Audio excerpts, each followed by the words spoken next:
everyone. It's been a while since I've talked about Star Wars, hasn't it? A lot of you have seemed to have been forgetting that I'm a big Star Wars fan, and it's one of my biggest fan bases that I can talk about just as much as I talk about movies. But yes, I am still a die-hard Star Wars fan. And to celebrate my die-hard Star Wars fan base, with it being May, for the all May the 4th pun, which I'll admit is kind of stupid now that I think about it, or maybe since Star Wars is getting their 45th anniversary treatment, hopefully something good will come of it this month. But let's go ahead and talk about Star Wars once more. Characters. There's been a lot of them across the galaxy, and I decided to go ahead and spend the whole day talking about my all-time favorite Star Wars characters. The characters that have appeared in any of the 9 movies, or you know what, any of the 11 movies. I will say I could include Rogue One and Solo if I wanted to, but I'm just going to say for this list, I'm not including any character that are exclusive to those 2 movies. Now, these are all characters you can remember from the main 9 films, so maybe just focus on those. And this is all just my personal favorites, okay? I don't want to get people mad if they find the choices I have to be not very good, or the placing I put them on the list. But this is just ranked off of which characters I just seem to enjoy the most. I'm able to follow. I'm able to understand. I'm able to actually treat as simple, fun Star Wars characters that could mean something good to the movie. Alright, let's go look. Finn. You know, the black guy in the Star Wars universe. Alright, I'm not going to go there. But Finn has been widely regarded as a character that has not been receiving as much respect as people seem to want to give him. And I guess I can admit he has kind of been becoming less and less of what he was in the first sequel film.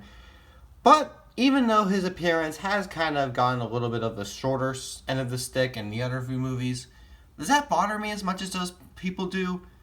I'm going to be honest, not really.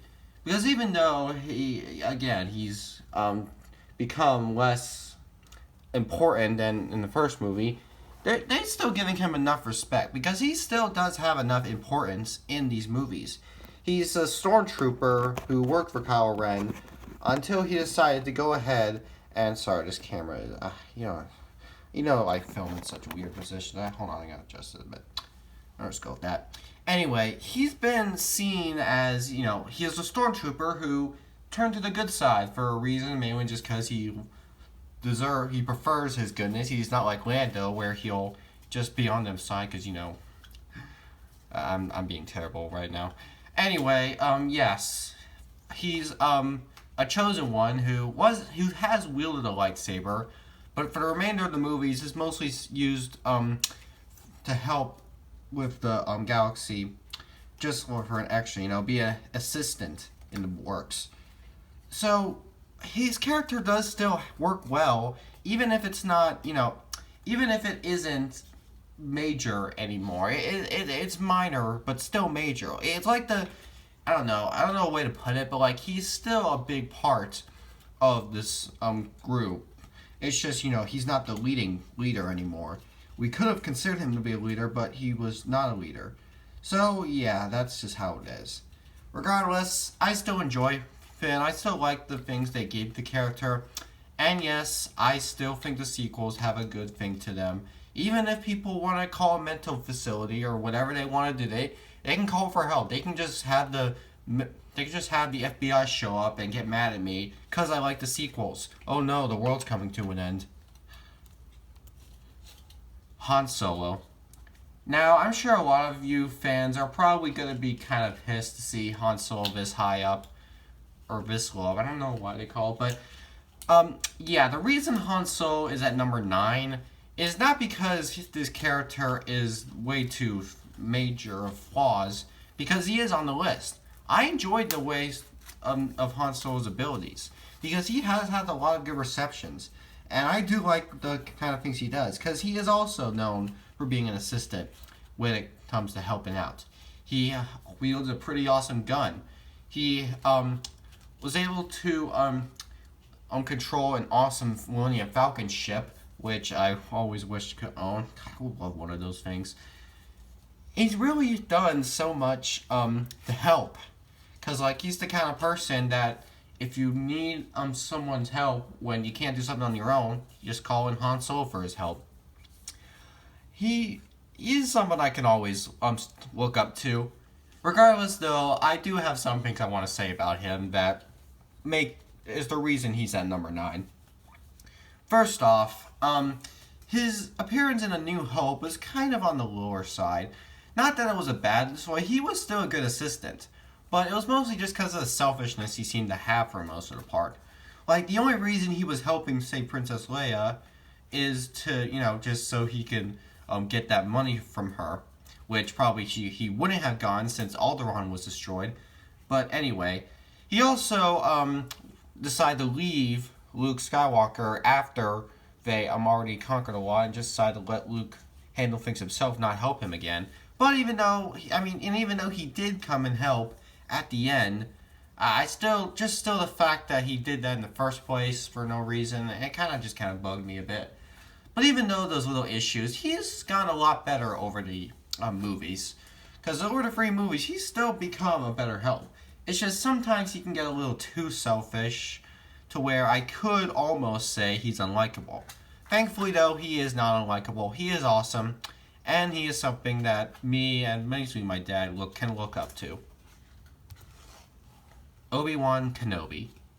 Even though I'm showing a picture of Alec Guinness's Obi-Wan Kenobi, the one from A New Hope, the main reason Obi-Wan's on this list isn't because of his appearance in A New Hope, but granted, his appearance in A New Hope was pretty good. He had a lot of great stuff to it.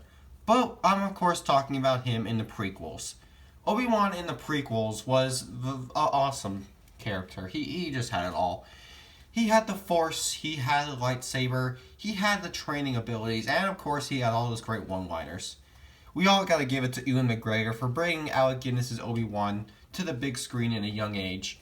And it's great to see him return again in the new Obi-Wan series, which I'm hoping he can still do a good job portraying Obi-Wan, not just to be faithful to his prequel romance, but I want him to be faithful enough to where it can make sense that this takes place, I don't know, like 10 or 5 or how many more years before A New Hope came out.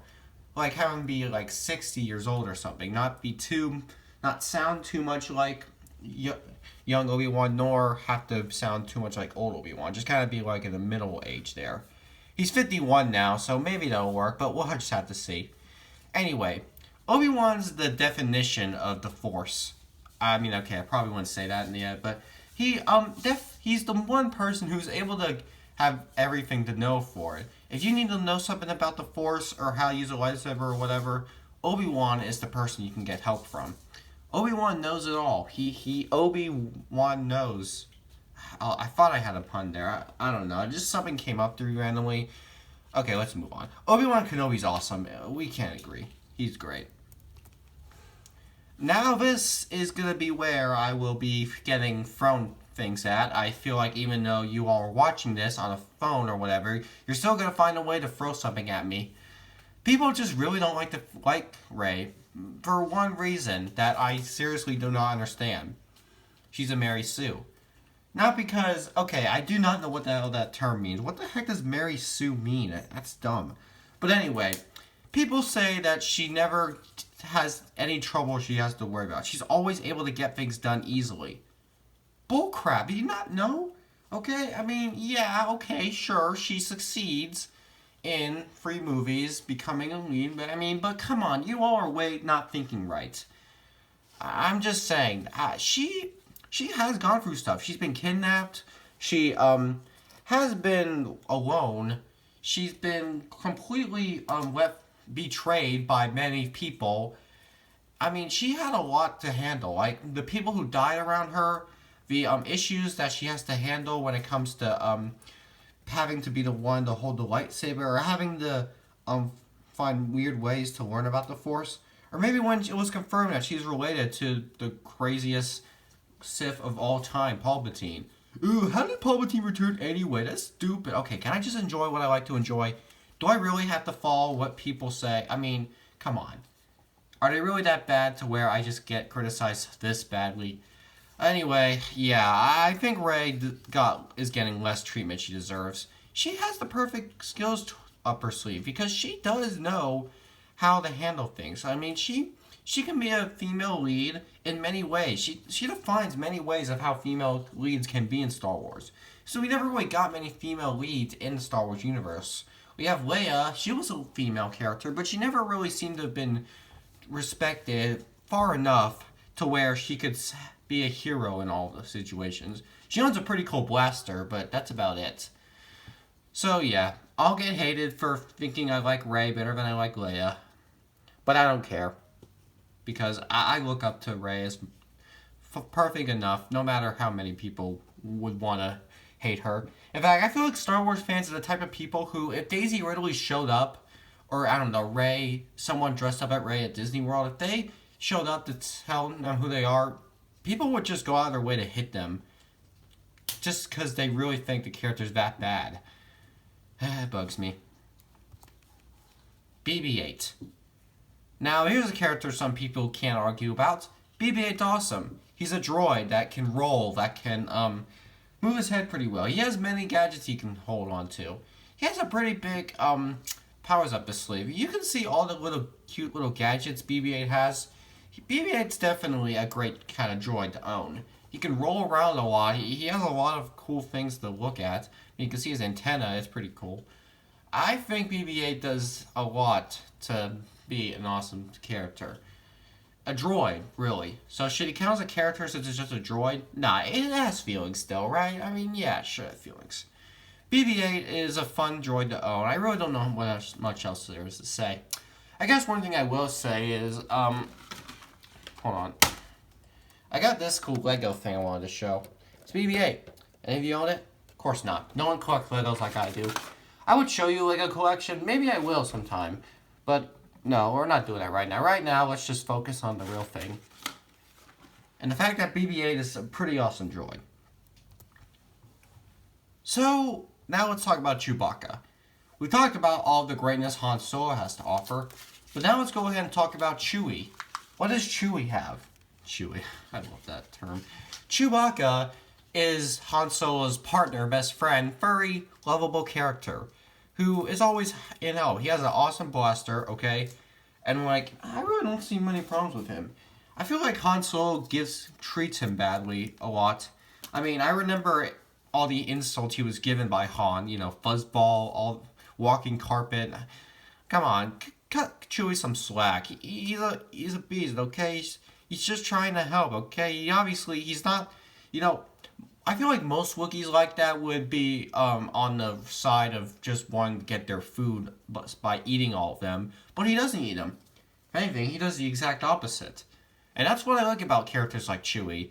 He looks like the kind of person who would eat Han Solo or any of them, be like a big ally, not part of the Empire, but like part of the things that need to be defeated. But no, he's helped there. He got help, so yeah. I definitely like someone like Chewbacca. Just be there, maybe make for a nice pillow. Actually, that kind of sounded wrong. But you get the point. Now, I was debating whether to put R2-D2 or BB-8 better because, I don't know, they both have a lot. I decided to go with R2-D2 though because I seem to follow him a little bit better than I follow BB-8. Not that I don't follow BB-8 enough, but if you people think that Finn has been getting less and less screen time over the years, trust me, no. BB-8 is what has been bothering me.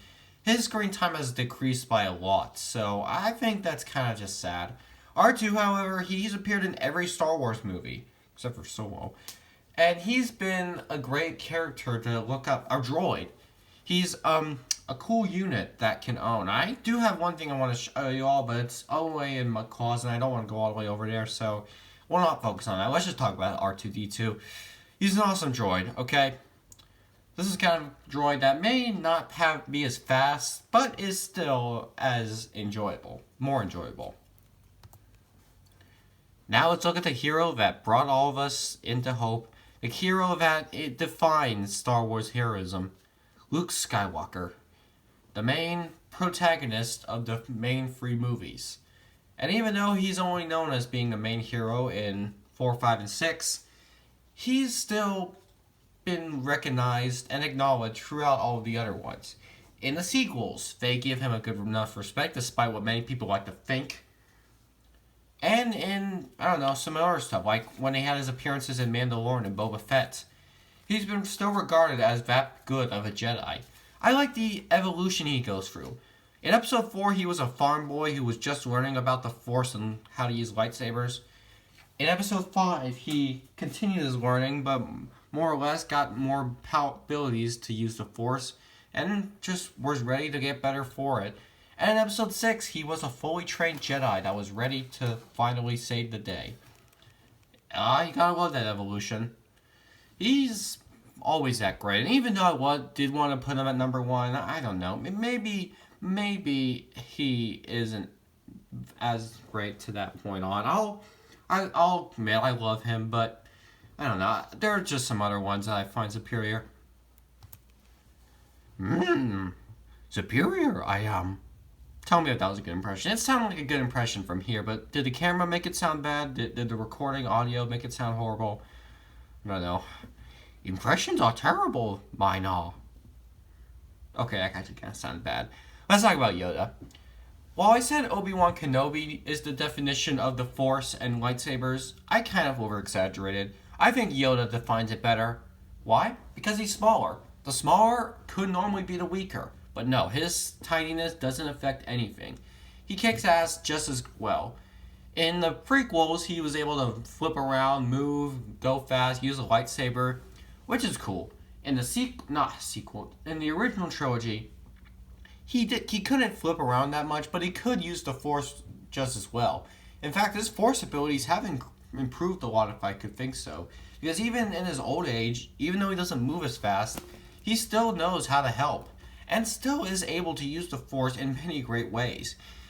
I mean, I feel like in the original trilogy, Yoda's the kind of person who, if he could just lift your car up and throw it at someone like that. Or maybe, I don't know, he could blink and your entire house flies. That stuff like that just seems to really interest me. And I like the evolution they go through. They make Yoda different kind of personalities. He goes from being a fast-moving, flipping Jedi lightsaber-holding guy to just an old man who needs to help get people through the life that he's been going through. So, as much as I adore Yoda, who could be better? I've talked about Vader so many times. How much more do I need to say? He goes from the prequels, being a kid who's trying to become a Jedi, but the mission fails and he turns out to become a part of the Empire, to then finally restoring peace by helping his son. That's an evolution I love seeing in villains, and I love it the most with this one. So I really would be saying some stuff, but I really don't know what else to say. Darth Vader is my spirit villain. He's the villain that I can always look up to. Even though I obviously don't want to learn any bad traits from him, I do like to see all the bad things he does, especially with all the good things he can do too. Like in episode 5, instead of trying to kill Luke, he just fights him so we can get him to join him. That's awesome. That's something I don't always see in villains. And of course, we all know the truth being told of him being the father of Luke Skywalker, and still having that great stuff to it. I love Darth Vader. Even though he's a bad guy, he's the best kind of bad guy. If you want to be a villain, don't be a villain. But if you do want to be a villain, I can't stop you. So the best I can say is, be like Darth Vader. He plays no games. There you go. Talk about Star Wars. Happy now? Or were you ever happy? Maybe I was just doing it because I like talking about Star Wars so much. I just seem to have now felt interest in talking about Star Wars. So, yeah, I'll go. I'll be it. That's kind of the reason. Actually, how about that droid thing I was talking about when I was talking about R2-D2? Give me 1 second.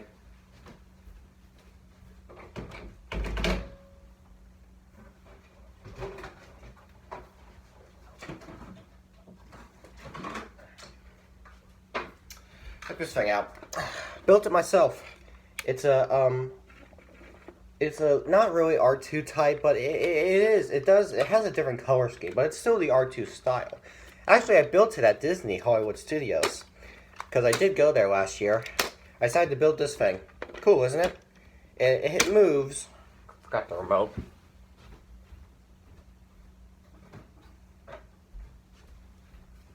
You get the idea.